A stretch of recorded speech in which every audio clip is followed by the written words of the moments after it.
Hello everybody, it's the Historical Gamer once again, and today we are returning to episode number 3 of Suzerain Rizia, the new DLC out for Suzerain, where you are basically, it's kind of like a visual novel slash political RPG in a fictional country in the 1950s, and this is episode number 3, so presumably if you're still watching this now, you've already seen this and kind of know what's going on. So I'm not going to redo all the intro, we're still very early, we've had one council meeting, we've kind of gotten to know our family a little bit, and that's kind of where we find ourselves. In this episode, we'll be doing some religious ceremonies as well as further council meetings, because that's what the game is based on, and beginning to look at some of the infrastructure mechanics and things like that, as well as like the investment mechanics. But without further ado, this was taken from a live stream on my Twitch channel, link in the description if you want to see the whole thing over there, and let's jump in.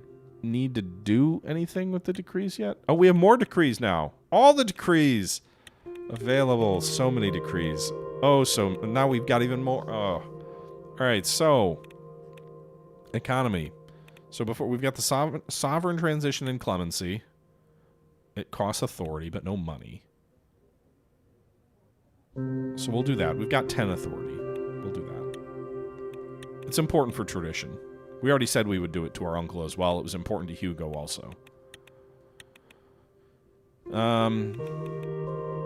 Housing for the Poor Initiative and RPP proposal. It's opposed by Lucida and by Hugo. It's supported by Elena and Sal. We haven't even met Sal yet. Reduces authority and budget. So this comes from the Congress, I guess. Investment in public transportation infrastructure.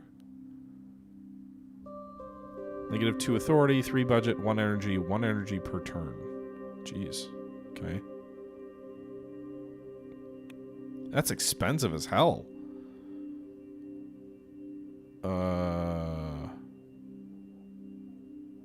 So this would be like, hey, we're going to help our people out and give them better lives. Frankly, I guess that's why it's housing for poor is there, but so is investment in public transportation. Public rail transportation subsidies. Jeez Louise. 3 budget, 2 authority.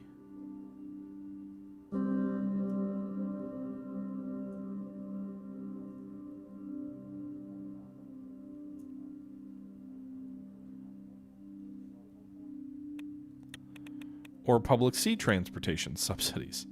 Navigating our waters will become more affordable as the kingdom endeavors to subsidize public sea transportation.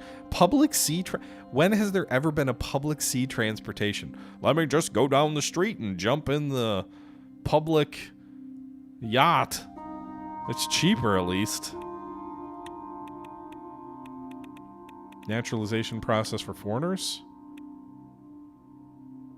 Plus 100 manpower per turn. -1 budget, -4 authority.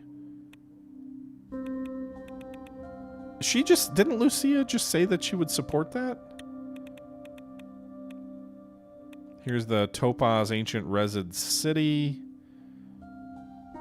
Increases tourism, which, might increase the budget. That's also in our home territory, I believe. If we go, I believe that's over here, which is sort of in our royal family's territory. Establish Romus Toras Hospital. Okay, so this one is actually generally supported. Budget -2, authority -1, but it gives me 250 more military manpower, 50 more military manpower per turn on completion, which I don't even know what the military manpower is.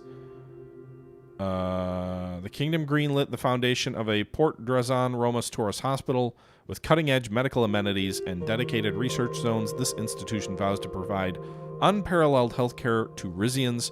Furthermore, it stands ready to serve as a pivotal medical base for wounded military personnel, reinforcing the nation's defensive capabilities. Generally would like to do this one, because it seems pretty much supported across the board, or at least not opposed. It does cost 2 budget. We don't have a lot of budget sitting around. You can also found the Romus Toras University, which everybody is either supportive or indifferent to, with the exception of our military person. Interestingly enough, she's opposed to it, despite the fact that it'll give plus 250 military equipment, We decree the founding of the Romus Toras University, a new beacon of higher education and research. This institution will be dedicated to fostering academic excellence and innovative research and the pursuit of knowledge across a wide spectrum of disciplines. The establishment will also contribute to defense industry research and production with its technical facilities. Furthermore, it'll be equipped to prepare future leaders and thinkers who can contribute significantly to the nation's progress and uphold the intellectual heritage of our society. Yeah, but the military equipment south is kind of where my head's at. Like, you'd think they'd want that. So I'm thinking the hospital for sure. I don't want to go out and spend all my money, but it does take 2 turns to construct. Do we get this budget every turn?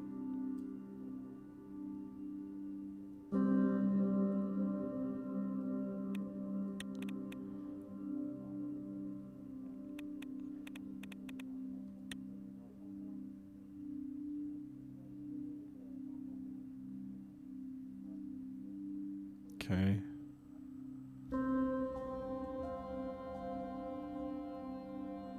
You would think investment in public transportation infrastructure would also support the economy, though, right?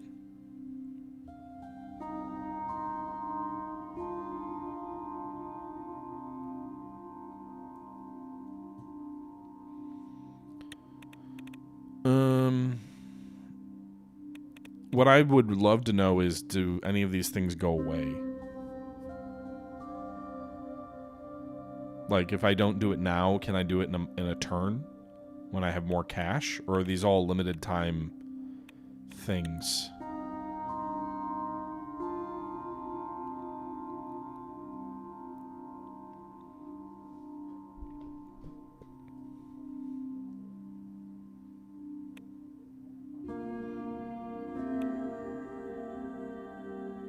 What's our next activity for this turn?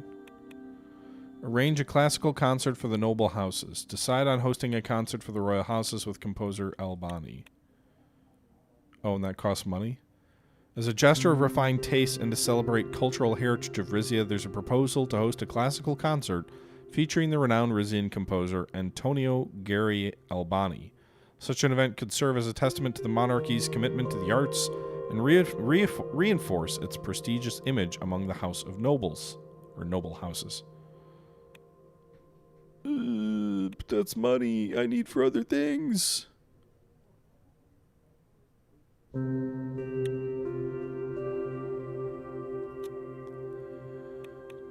Consecration of the king, so that's the next activity scene. Deemed safe for ceremony.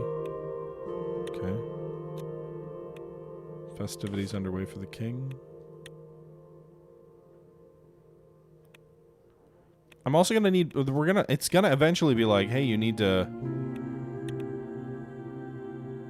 money to invest in new stuff. Alright, let's go back to Royal Decree. Can I not? I can't, I have to make the decision now. Okay. Organize, I guess.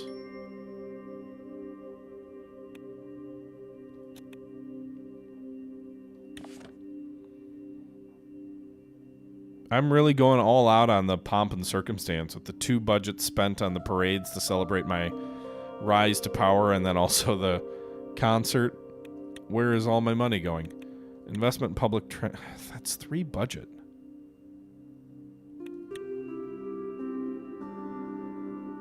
Maybe we hold off on that one.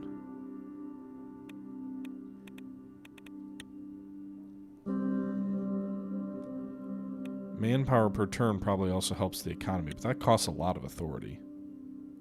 I don't want to spend that much authority right now. Let's do the hospital. Gives me more manpower per turn, which I think will end up being important. So we'll sign that. -1 authority, -2 budget. It helps the military.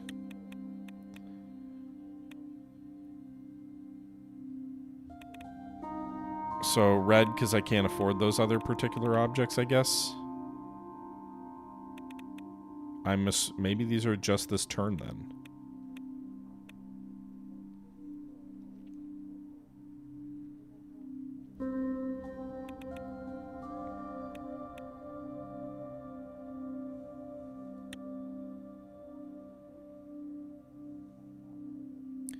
Give me the tourism.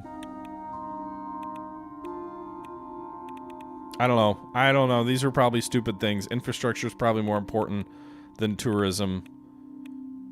But we elected for tourism and for military, I guess. Hopefully we get more money before we are prompted with any other decisions. That may have been a little bit too soon. Like, we probably should have waited. I don't know that we had to make those decisions right this minute. My motorcade traveled over an hour before the arch sanctuary of Plavo appeared just over the horizon. It's a golden dome radiated under the morning sunrise. It was a view that inspired awe in many, and Rizian, especially the most devout followers of Saint Verk. Titus, who was sitting next to the driver, turned back to me. We shall be arriving shortly, Your Majesty. Good, I've been looking forward to this for quite some time. I was here for the consecration of the king, the centuries-old ecclesiastical ceremony symbolizing a monarch appointment as God's highest representative on earth, better known as the divine right of kings. Goddamn right it is. Unlike my coronation, this was a private event shrouded in secrecy. Only a select few, such as Grand Viceman and religious counselor Sal Ignacus, were privy to what the ceremony entailed. Not even my father, despite my asking, would disclose what occurred. He would simply say what took place was between me and God. Given his ambivalence toward me, his reply should have come as no surprise. But aside from the pomp and circumstances of the consecration of the king, this meeting was my chance to catch up on Rizia's current state of religious affairs. Before long, my car pulled up in front of the towering colonnades situated on either side of the entrance. Security guards held back a crowd of onlookers gathering along either side of the stairway leading to the arch sanctuary, where Grand Viceman stood.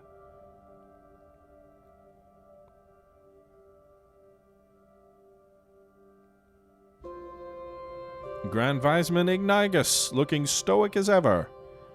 Indeed, he is a great man.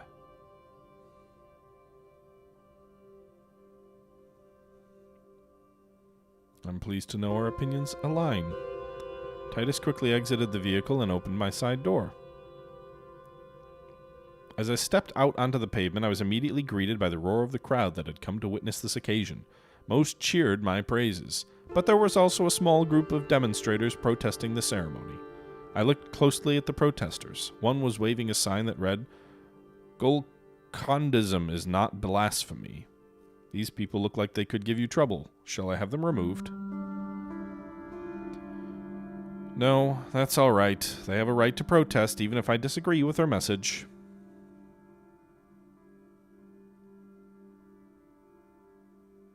You had to ask? Get those traitors the hell out of my sight!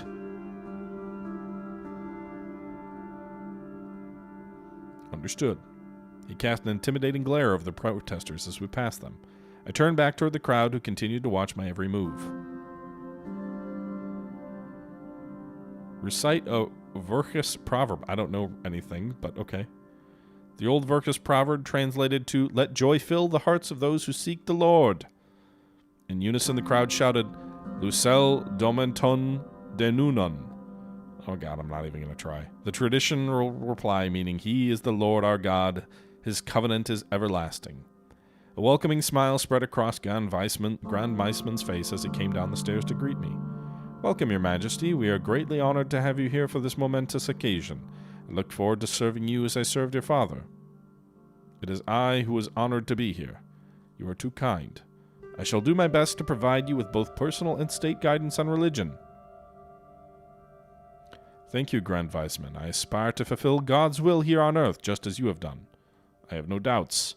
The 6 stars of St. Verk still shine upon our nation. Let us come inside. We have much to discuss. We began heading toward the entrance, however I did not get very far before my attention was drawn to a commotion from behind. As I turned to look, a throng of people surged against my security guards. Amidst the commotion, one managed to slip from their grasp and dash toward me with frightening speed. I didn't want to be seen as a coward, so I stood my ground as the man approached. Titus, without missing a beat, caught the man by the arm and threw him to the ground. Other guards approached as Titus held the man down. The surprised visitor was shouting something, but I couldn't understand what he was saying. "We'll take it from here, Your Majesty."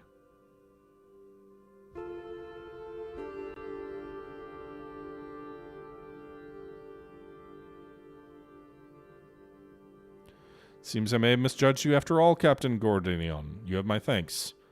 It is my honor. My men will deal with this rogue accordingly.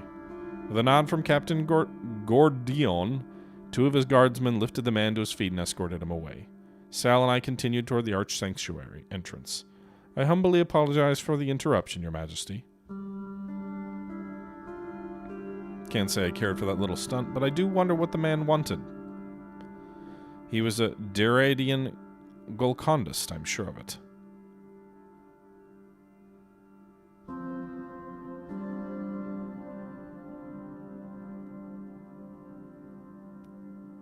I didn't know their fundamentalism had gotten this out of control. Alas, our brothers have strayed far from God's path. There was a time when they prayed here in such small numbers that their presence was tolerated.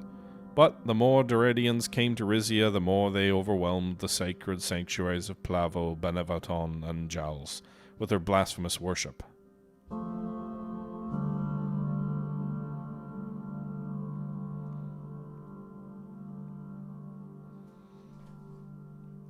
What's so blasphemous about it?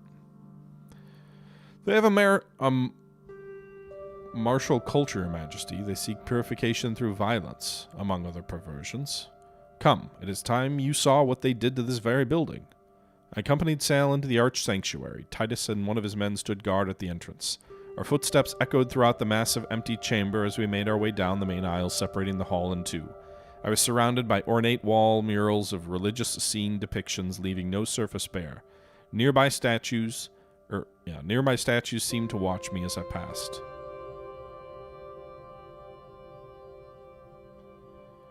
One could get lost in a palace like this.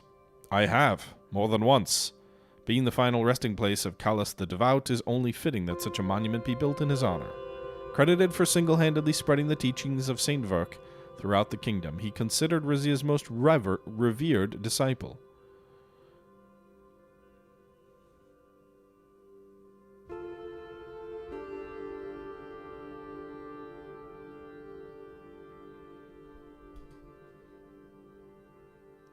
Yes, I know all about him, but he is not the reason why I'm here. Without him, we Rizians would be no more enlightened than Denurtists. We stopped when we reached the chancel, where the altar stood. Sal gestured over our heads for a second-floor gallery overlooking the hall. Part of it had collapsed and the rest had been roped off.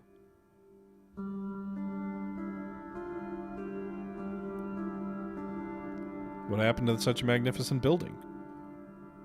A large group of them came here on their holy pilgrimage several years ago. An argument with a local Verkist worshipper led them to an altercation.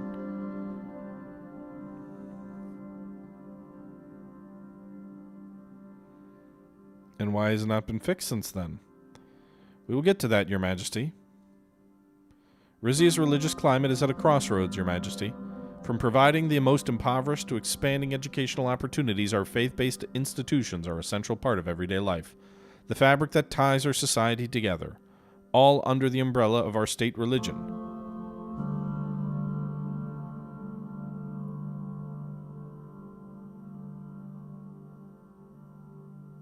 Should religion really be playing such a large role in a modern society?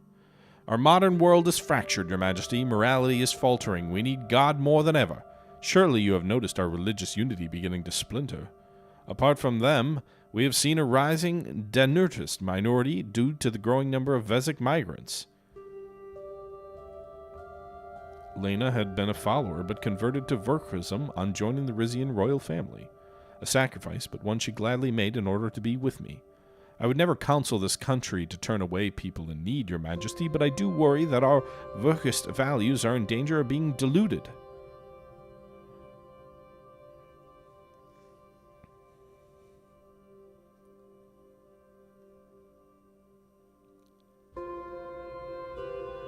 I'll be honest, I don't care. Okay.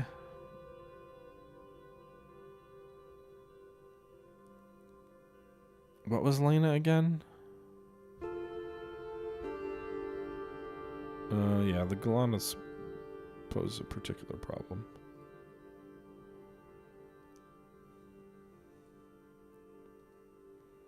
I recently received an urgent request from the Archpriest of Sabellus, the Danurist sanctuary has long been insufficient to serve worshippers' needs. I don't have the money for that.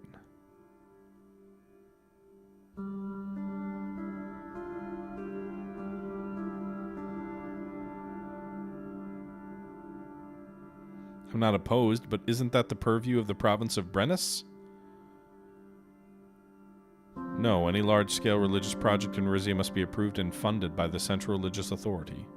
I would advise you to support the construction of a new Danurist house of worship, as long as it does not take resources away from the restoration of this very arch sanctuary. I petitioned your father to allocate state funds to return Plavo to its former grandeur. However, he was too preoccupied with other matters to sign the order.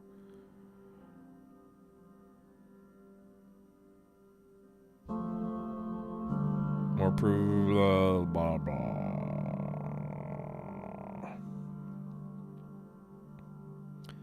Maybe he didn't think it was worth saving.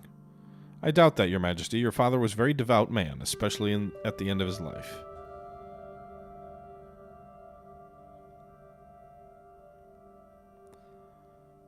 If I could only fund one of these, which should I choose? Plavo, of course. But you ought to consider both, if only to keep Brennus' Vesic population placated.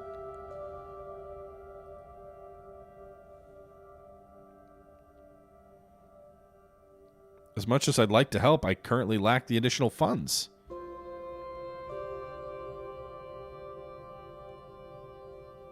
Which brings me to the main reason for your visitation, the consecration of the king's ceremony. With a great honor, I shall lead you as you step across the threshold and unite with the divine. If you'll follow me, we can begin. He motioned toward a stony archway leading out of the chamber. I followed the Grand Viceman down a long corridor. We eventually reached an imposing iron door. Behind it was a descending spiral staircase illuminated by torches mounted on the walls. I'm gonna catch the plague, I know it!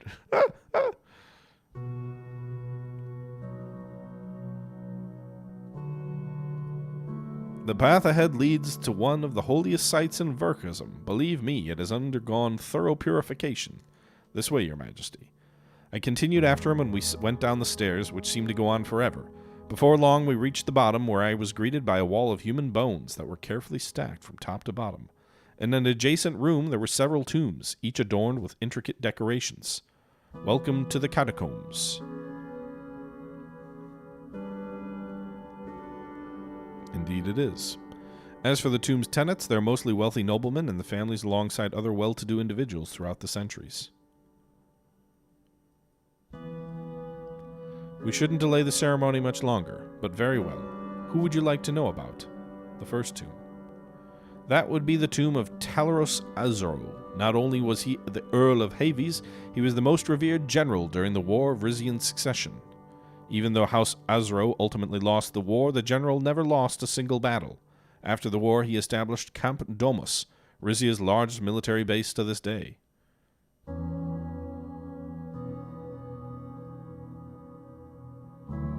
I still hold him in great high respect. Who's in the second tomb? That would be Aurelio Extro. If you remember your history, he was famed industrialist in the 19th century, whose revolutionary mining equipment led to the Second Rizian Gold Rush, creating an economic boom for the entire country. He single-handedly brought incomprehensible wealth to this kingdom overnight, granting us enduring power and influence. While he isn't of royal lineage, his legacy earned him a place among them. Decorated in gold, I would have considered it the most splendid of all, if not for the hole in the lid, through which I could catch glimpses of skeletal remains. Here lies Breus Azro, the first Duke of Monteclar. All members of the royal house of Azro are descended from him. The damage to his tomb was another casualty of the Galnicus pilgrims, when a piece of the above ceiling came crashing down. Peering into the gap, I discerned a brooch pinned to his dilapidated attire, featuring one of many Verkism symbols, an interlocking circle and triangle. Capturing the essence of Verkism, it symbolized interconnected teachings, the circle for inclusivity and adaptation, and the triangle of the divine gods, Saint Dast and Saint Ver. Okay. Before I left, I once again caught a glimpse of Duke Azoro's brooch. Yeah, I'm not going to take the brooch.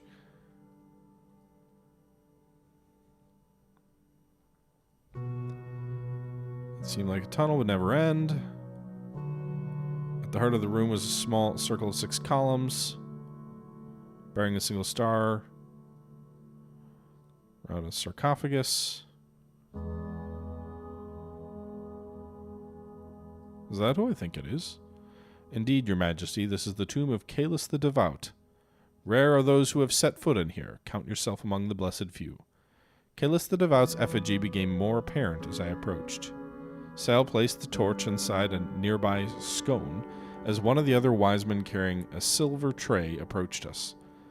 On it was a golden chalice, a clay jug filled with oil, a sponge, and what appeared to be a bottle of wine. Let us begin.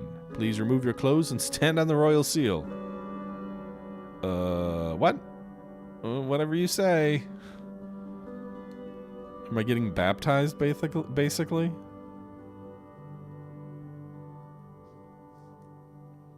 When my garments were completely removed, Sal proceeded to anoint me, dipping a sponge into the fragrant oils and gently applying it all over my body. After my flesh was fully coated, he set aside the jug and sponge, reaching for the chalice and bottle of wine. Then he poured the wine into the chalice until it reached the brim. It is well known that this is the final resting place of Caelus the Devout, but what most don't know is that this is where he performed his first miracle. This is news to me. Yes, the miracle of foresight. For upon filling his stomach with the sacred wine, the very wine before you now, he was given the ability to prophesize the future. He poured the wine into the chalice and held it high. You will see nothing. Only the most pious and reverent of men may drink from the sacred chalice. That will not be you, not today, and possibly not ever. For you, see, once consumed, Caelus the Devout's gift of foresight shall be, for a time, be bestowed upon the person who ingests it. He held up the chalice once more and drank until the wine was gone. Setting it back down on the tray, he then stepped out toward me and held out his hand. Listen closely to my words, for the gift of sight comes in flashes. He closed his eyes and began talking and taking in long, deep breaths.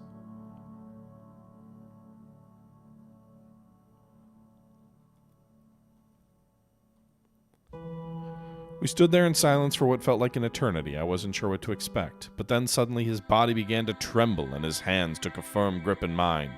I couldn't let go even if I wanted. I see a crown. It is ascending into the sky, rising high above the surrounding countryside.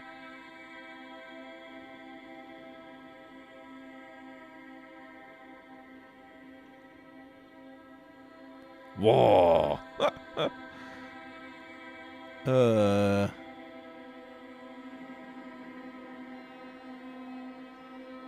What does that mean? Please do not interrupt, Your Majesty. And on the crown is a fracture on the golden band. The higher it journeys upward, the larger the crack gets. Whether or not it can be mended is uncertain.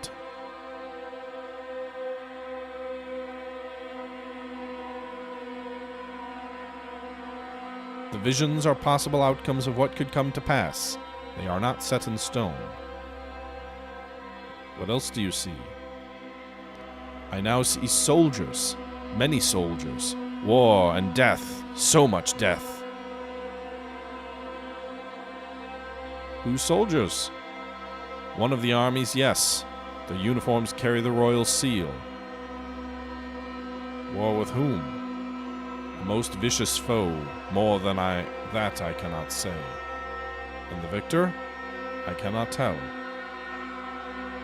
I now see two individuals. They are embraced in each other's arms, lovers.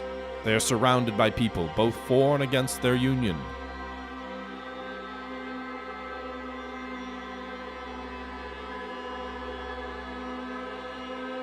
It is a forbidden love, or one of disapproval.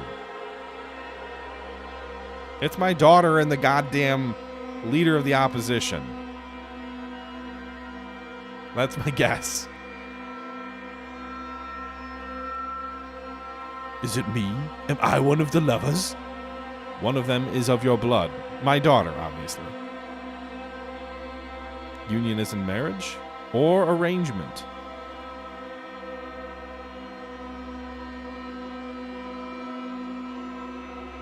Before me now is a heart. It is being stabbed by a sword. Metaphor for betrayal? Possibly. Now I am beholden an endless sea of people stretching as far as the eye can see. They are marching toward the royal palace, or in joy or in anger I cannot say for sure. Above them are birds, tens of thousands of them, so thick they blacken the sky. They are migrating from distant lands and making their nest in ours.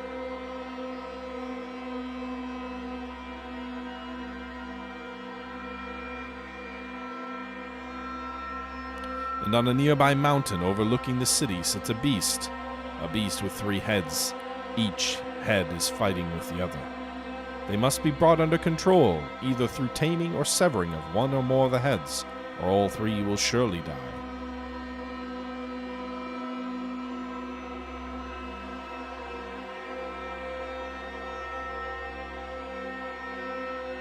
Is this what you do with your publicly funded time? This is Rizia, Super Cheese. This is the DLC.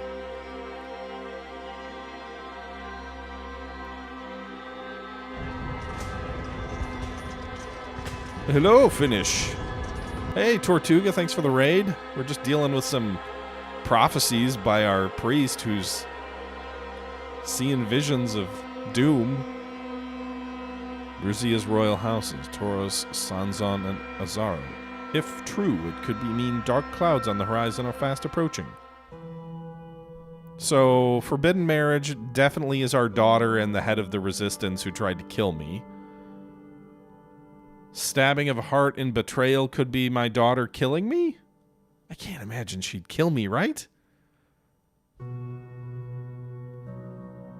I don't understand what just happened. Give it time. Their meaning will come to you soon. It is up to you to decipher them. That is the gift and the curse that comes with the divine right of kings. Thanks, Tortuga. Mega gamer. I sense skepticism in you, your majesty, but please know that as the king of Rizia, the will of the divine now courses through your veins. It is your responsibility to carry out what he ordained, and it is mine to aid you in your holy duty.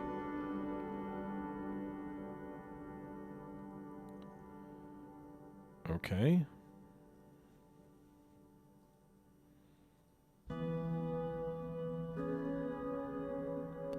Put on my clothes, made my way back to the catacombs, reach the surface, the events today. Yeah, okay.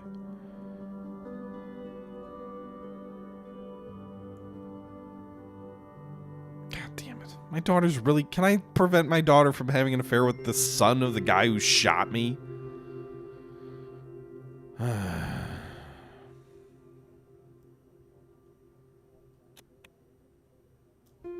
I probably shouldn't have spent all my money on the...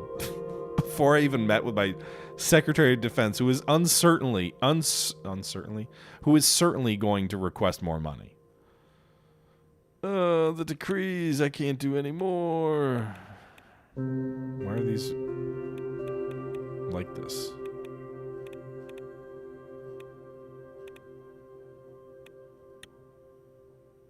Oh, I can get more money! By selling off our economy?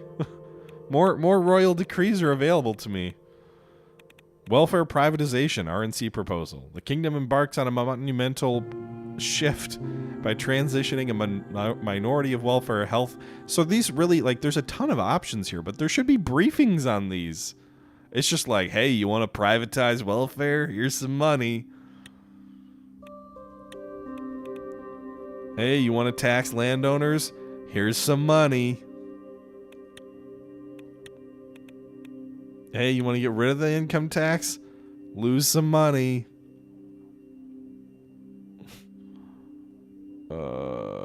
A daring fiscal adventure, directly enhancing the disposable income of its citizenry, possibly stimulating the economic vibrancy.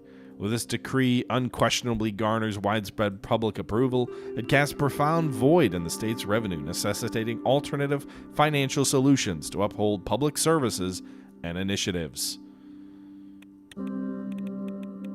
Inheritance tax. Give me the money. Yeah, it's very expensive from an authority point of view, though. It'll piss pretty much everybody off. Base income tax. More money. All the authorities are like, yeah, sure, go ahead. It really is a direct monarchy, yeah. I don't have any money right now to spend on anything. Medium initial global energy sale.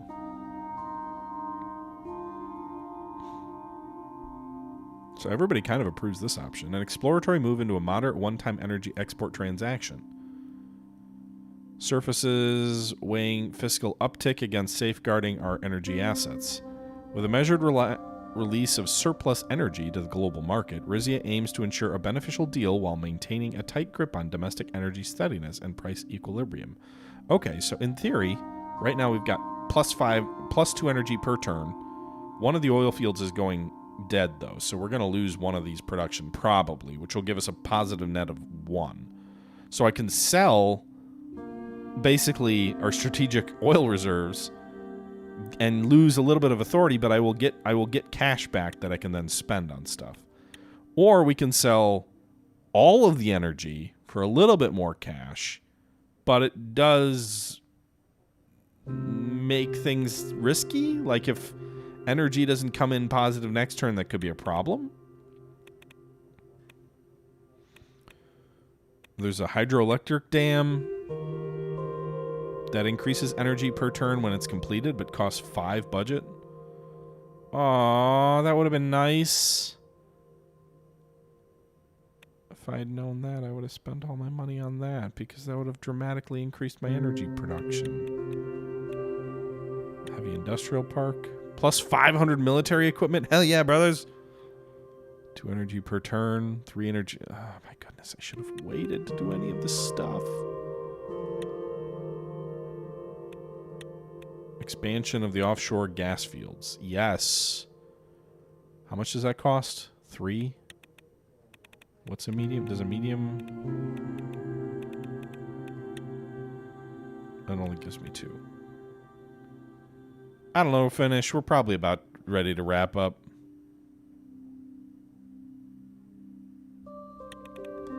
I don't want to tax people more. Sorry, I don't want to do it. I don't want to do it. All right, let's do a medium sale of energy. It does cost authority, which is something to remember.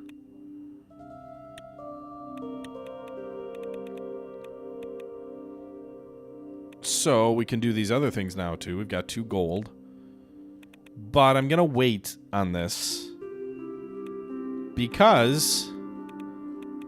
You know what's weird is that it's got all this, like, military references. But where do I go to see the military... Like, where do I go to see the military equipment that we have right now? I don't see it anywhere. I also am not reading these news articles, but there's a bunch of stuff going on. But let's hold off on spending that money. We probably should meet with our military person to see if she wants money directly, because there's a fair chance she's going to be like, no, we need to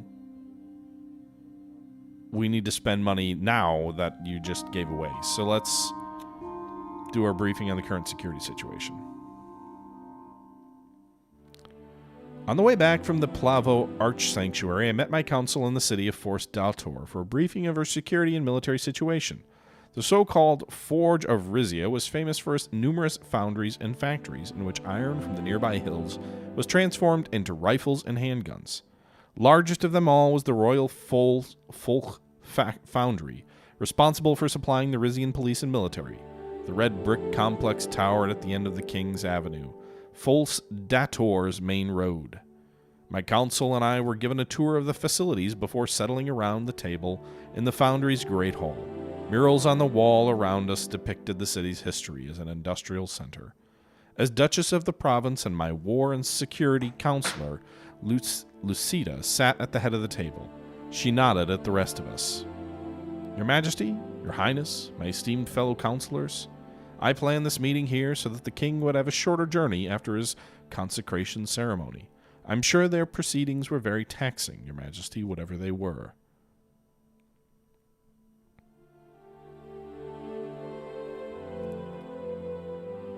It was fine. You know how it is.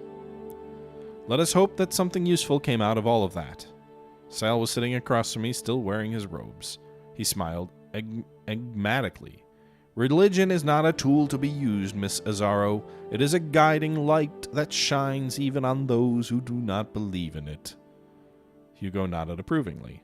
I know better than to pry into the contents of the ceremony, Your Majesty, but I will say I hope it was an enlightening experience. You may proceed with your briefing, Duchess Azaro. With great pleasure, Your Grace. She gestured at one of the murals on the wall. It depicted a beautiful but severe-looking woman riding a horse down the King's Avenue, her rifle at the ready. My ancestors, Anna Azaro, ordered the construction of this foundry in 1812 after Napoleon's failed invasion of Russia, immediately after the end of the War of Rizian Succession. House Azaro knows that peacetime is not a period of rest.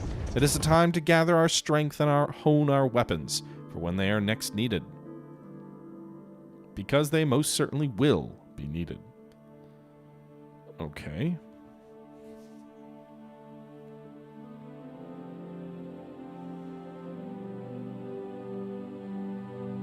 Okay. Rizia has become soft and complacent during this conflict for years. Whoa! Okay. We should remain vigilant and prepared, but not to the point where our military focus detracts from the needs of the Rizian people. Safety is at the top of the hierarchy of our people's needs, is it not? Everything else is optional. Maybe not everything. There is food, you know. The failed campaign on Pales and the rebellion of 1926 served as a double blow for the Rizian armed forces. Even after my father purged the troops and general staff of all suspected traitors to the throne, His Majesty King Valero was reluctant to restore our military to its former strength. As a result, Your Majesty, we are ludicrously under-equipped for a country our size. That is alarming. We need immediate measures to rectify the situation. While this is a significant challenge, we need to use our resources efficiently. Understanding the details will help us plan more effectively. Go ahead. I was making a joke, Margin. It is an alternate history. There is no Napoleon. We're facing shortages in critical areas like armored vehicles and advanced communication technology and even basic infantry gear. I'd like to offer my insights on your strategic decision regarding our military priorities. Shifting our focus to the Navy could significantly boost our maritime strength, but we must consider the costs of producing and integrating vessels. We will also be training a Marine division under this initiative. The strength of our Rizian armed forces lies in the diversity of our resources and units. We have manpower ready for duty, which can be equipped with the necessary gear. Training these units, however, isn't an instantaneous process, as each unit from infantry to naval requires preparation. Ultimately, this readiness of our forces that will uphold our sovereignty and support our military strategies both defensively and in projection of power. Under my rule, Rizia shall rise to new heights of strength, with a military befitting our nation's grandeur. Could you outline how the costs of training and equipping our diverse units compare?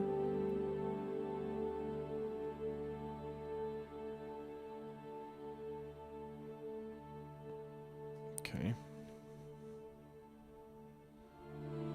Oh my god, there's a lot of options here.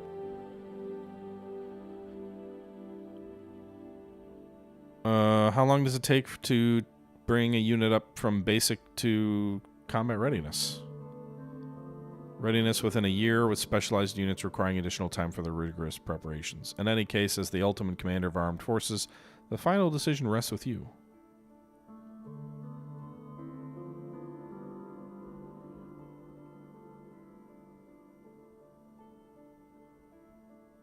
Your diligence is appreciated, Lucitia.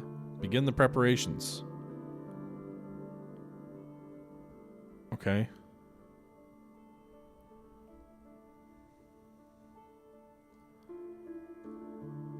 It is important for our kingdom that the echoes of Pales and the rebellion teach us the deadly cost of unpreparedness. Our troops must reflect Rizia's resilience, ensuring such blows never weaken us again. We need to reconstitute our strength. We can achieve this thanks to my house. Camp Domus still runs the most rigorous, high-quality training program on the continent. Right, Captain Gordian.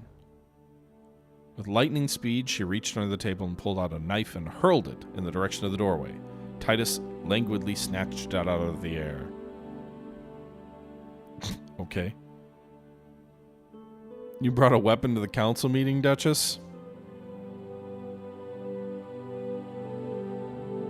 I trained at Camp Domus too. You could have thrown the knife at me. Another time, if your reflexes haven't gone soft. But my point stands. There's still much work to be done.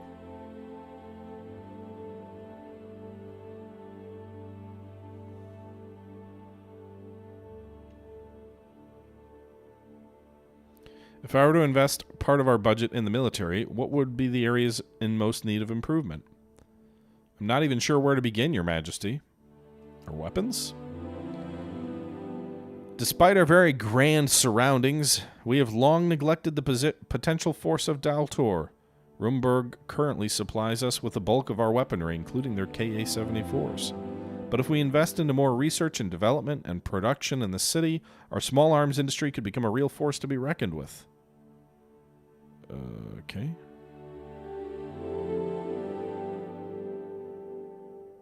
I imagine that would give a boost to the local economy as well.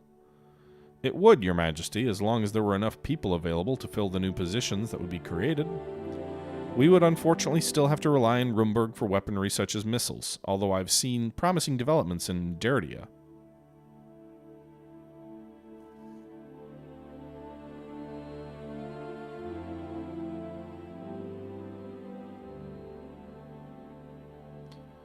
Weapons deal with Derdia could help improve relations with those countries. It would depend on what they demanded in return, Your Majesty, but I've set aside time to discuss Derdia during our upcoming foreign policy meeting. I look forward to that conversation, Mr. Equibel. Where were you, Your Majesty? Our Navy and Air Force. Our Navy has actually made significant strides in the past 30 years. We're a coastal nation, after all, and our fleet is both well-trained and up-to-date. Our submarines could use improvement, though. Compared to those currently coming out of Rumburg and Vagsland, they're practically ancient. Our Air Force, meanwhile, is still suffering the consequences of the Pales campaign. We did not foresee that Lespasia would become so heavily involved, nor that they would provide the Grand Duchy with cutting-edge aircraft.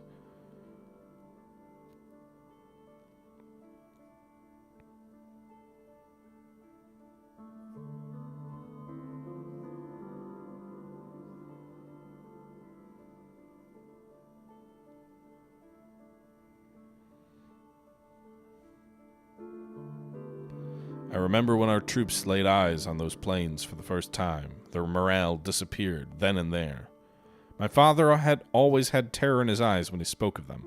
Their silver falcons. And that ace fighter pilot, Wolfpack 345, he could not be stopped. And then there's the question of our numbers. She shook her head. They could be better, as you know. Our Central Royal Army is fed both by general conscription and levies from the individual provinces. If you'll ask me, the provincial armies should be pulling more weight, though I do understand that those of Brennus and Valkyries are not nearly as well trained as Cardesi Monteclars.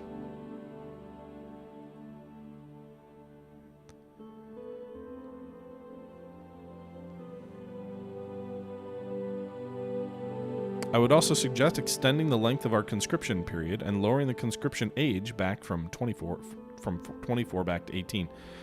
Dread, do you know, I'm confused why the game says that your playthrough of Swordland needs to be completed. And if it's not completed, then like your playthrough in Swordland influences this game somehow. I'm not clear on that. But it does say that when you start, if you haven't finished the Swordland one. It's like it'll create a general story. So, like, does the game go past 54?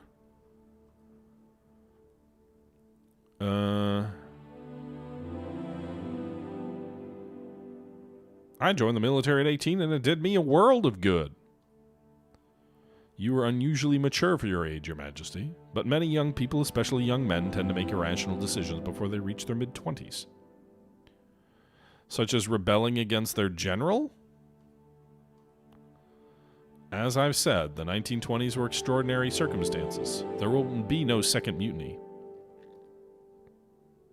Does our internal security need improvement?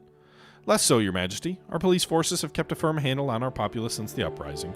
Civil disobedience in Monteclar, for example, is at a historic low thanks to my zero-tolerance policies as Duchess.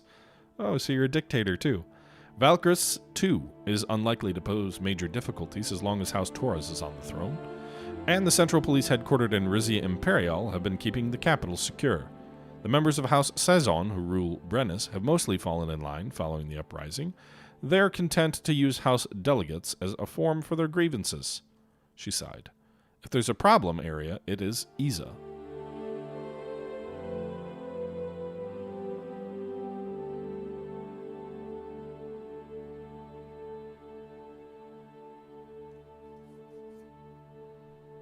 Okay. Is it the Vezek and Dardian newcomers? It's complicated, Your Majesty. Large numbers of migrants, particularly Vezeks, fleeing the civil war, settled in the cities in the 30s. As I mentioned in our earlier meeting, some turned to the black market to supplement their meager gust worker income, giving rise to organized crime. What kind of black market activities?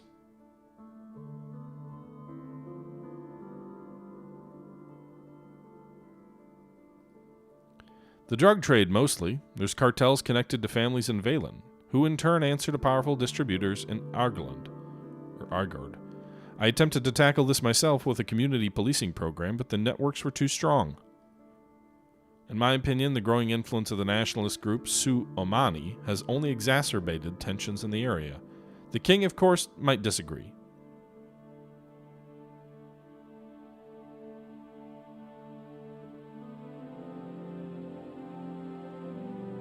I believe Su-Omani was founded with good intentions, but they may have made things worse without meaning to.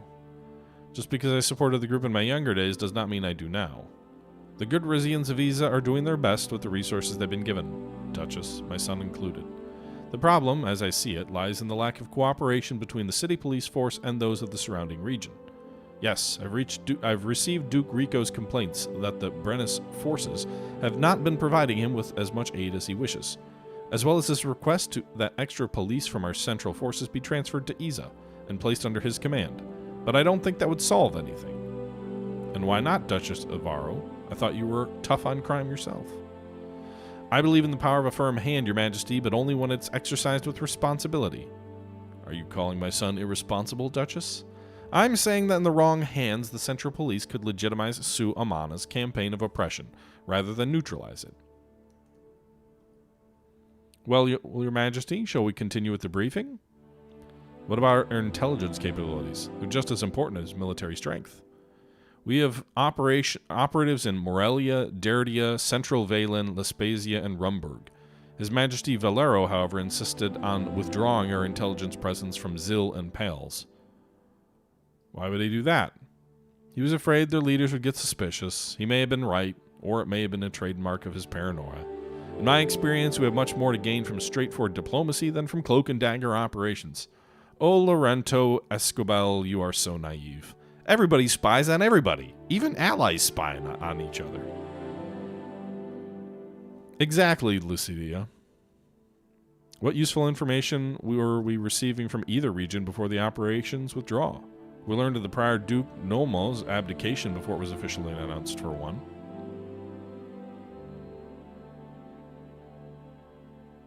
Can agents be placed back in position?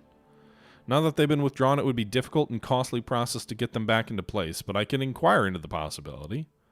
What about our domestic intelligence services? To that end, our information gathering has been concentrated in Brennus, where the last anti-monarchist movement originated. What about Casse de Monocolor? The military was involved in the last uprising as well. As I've mentioned, the military has been purged, and my province is now under the strictest of control. Well, let's call it a day. I see. I'll get on the telephone right away. I must excuse myself briefly, ladies and gentlemen. Please continue without me.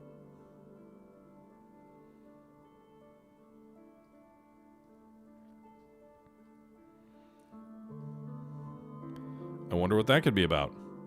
Checking the time, if we leave soon, we can make it back to Port Drazon before it gets too late.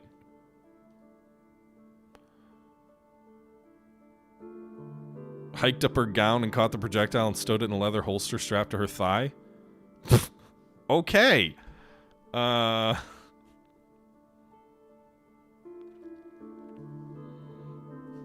Careful with that. I had a bad dream involving stabbing. Nice catch. Hands free? Sure. Okay. The door swung open, and again Laurento came back into the hall. He wiped his brow with a silk pocket square. Well, Mr. Ecobel, I hope you brought us good news. It's too early to tell if it's good or bad, but it's certainly impactful. I just received official confirmation that our neighbor has been accepted into the Arcasian Treaty Organization. Which neighbor? Lespasia? Probably? Precisely. Prime Minister Alvarez will make the official announcement tomorrow. Didn't we all see this coming? It should hardly be a surprise. Indeed, this development has been on the horizon for some time, but our relations with our neighbors are sure to change because of it. Thank you for updating us, Mr. Ecobel. I suggest we set a date for meeting to discuss Lespasia's ATO membership as well as our general foreign policy strategy.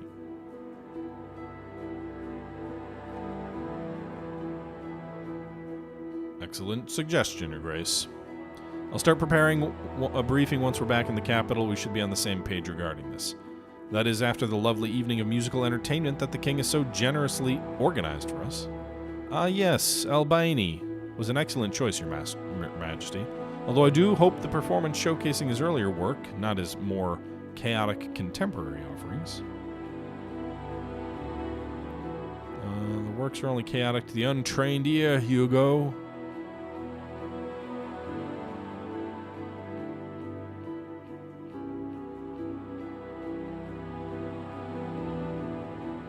Music is a reflection of the times. Our era is far from neat and orderly. Why should Albani's composition be? That's up for debate, Your Majesty. Should art and poetry the world as it is, or is the world we want it to be?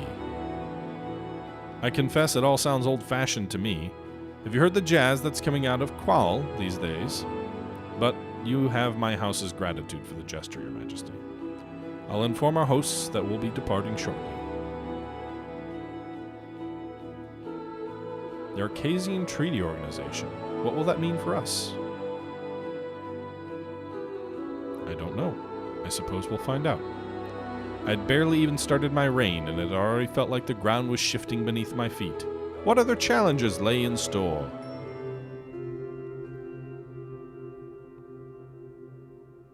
Yay, we got more money. We got more money. Oh, wait, no, we didn't get more money. It's just because I sold the... I forgot I sold the oil.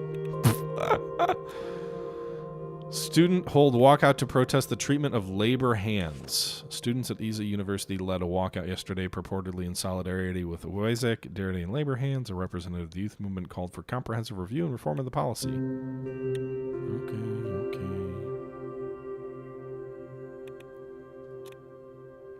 Investing in the Rizian football industry? The Rizian Football Federation is at a crossroads. Royal Monteclar remains a global icon, while FC Port Drazon, an ambitious but smaller club, struggles in their shadow.